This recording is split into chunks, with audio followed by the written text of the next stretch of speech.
Why don't I think of this in my other video, sitting down instead of having to stand up? Oh well. Hello, my name is Troy, and today I'm going to talk about my dyslexia. Through life I've had some minor problems with dyslexia, which has caused me a few minor problems through my school life and my work life. One of the reasons why I think dyslexia is such a problem in people like me is because a lot of teachers don't actually understand dyslexia, and a lot of people turn around to me and say I can't blame other people for my problems, but in my case sometimes I can, in a way. For example, when I was in primary school, that would be like first school, I was about 12 or 11, I can't remember, and my teacher would shout at me every time I couldn't read something. I remember we all got given a Bible, and we had to read the Bible. Well, apart from the Bible, everyone got given a small section, and I got given the easiest section and the shortest section, and I couldn't read it. And if you think of a Bible, it's got like that size 10 font print, and to be honest, I might as well be blind trying to read this, because dyslexia has problems with black and white, and this teacher couldn't understand that. And I had a pair of glasses like this, and they were useless, and in this teacher's eyes, because I had those glasses on, I could read it, which theoretically I couldn't. And she used to go, "I gave you the easiest part and you still can't read it. Read it! Lazy!" And she used to call me lazy, stupid and retarded, and all the other names people come out with. When I was in this teacher's class, I was very young. I must have been about 10, 11 or 12, and obviously my speaking skills weren't very good back then, so I couldn't really stand up for myself very well. But if she talked to me like that now, I would stick up for myself. I would have proper owned her. I would have used her to clean the floor. I wouldn't let someone talk to me like that anymore, because it puts me down. And confidence, moving on to that, I think you have to have high confidence if you've got dyslexia. If you've got low self-confidence, then you're not going to get anywhere, to be honest. Through most of my school life, I just thought, I'm dyslexic, I'm stupid, and everyone else, all of my teachers used to shout at me. They used to call me lazy, stupid, retarded, and it used to blow my confidence down. And then when I moved to my secondary school, the teachers basically noticed there was something wrong with me.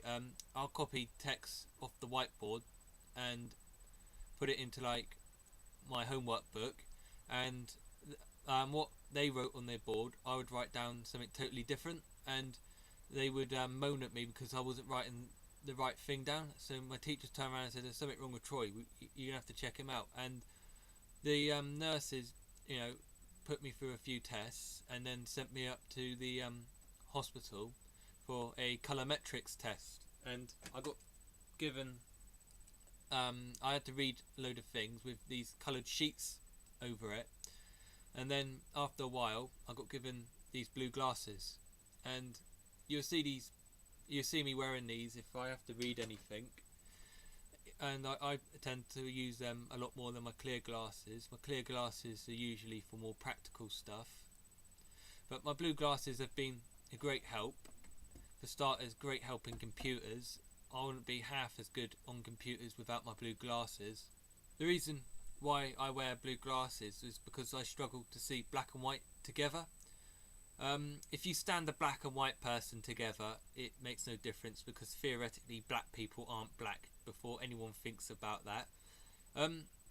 If I look at a black and white text, the writing sort of does, this sort of keeps doing that, and there's sort of a bright light shining through.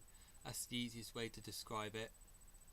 And my blue glasses obviously stopped this from happening. My reading level was blown down so badly, it took me a long time to catch up with everybody else, and still I found it hard. Right now my reading is pretty slow. If I was to read something off a bit of paper, I'll probably have to read it about 3 times just so I know what's actually on the bit of paper and understand it well.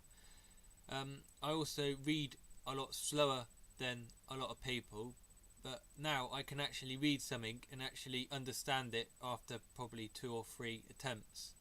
I just went through a English exam and I wasn't allowed a reader, and I had to read each question like 3 times, and because of my dyslexia I was unable to finish the exam. When I left school, that was when I was able to actually learn how to read, because I had no one calling me stupid, I had no one calling me retarded, and I just started using the computer all the time, and because I was on the computer all the time I had to read all the time, and I found because my reading level was low I was unable to do some of the things, so I started researching dyslexia and stuff, and I was able to then sort of conquer my dyslexia and sort of find different ways of reading and understanding the words, and I found different ways of using the computer so it can obviously spell check and